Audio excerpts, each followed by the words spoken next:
شالیمار یکی از سنگ‌بناهای دنیای عطرسازی در کارهای زنانه که در سال 1925 توسط ژاک گرلن عرضه شد. عطر بر اساس داستان عشق شاهجهان و ممتاز محل ساخته شده و نامگذاریش هم بر اساس باغ‌های شالیمار هست که در هند قرار داره. عطر یک رایحه شرقی بر پایه وانیل داره که وانیل یکی از اجزایی هست که در عطرها توسط گرلن شکل خیلی تخصصی و با کیفیت استفاده میشه.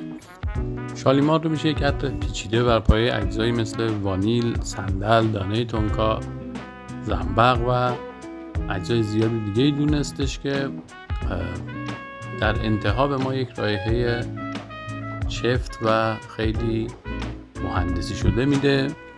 رایحه‌ای که از سال 1925 تا به حال بارها تغییر فرمول داده شده و میشه گفت یه جورایی بروز شده. عطر برای خانم‌های مناسبه که به کارهای سنگین، شرقی و گرم علاقه دارن.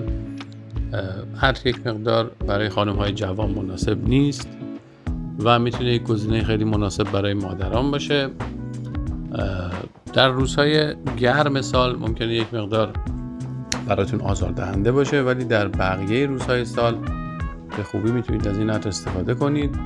رایحه متفاوتی داره، رایحه شیکی داره و قطعا اگر به کارهای کلاسیک علاقه دارید، شالیمار هم یکی از گزینه‌های مورد علاقتون میشه.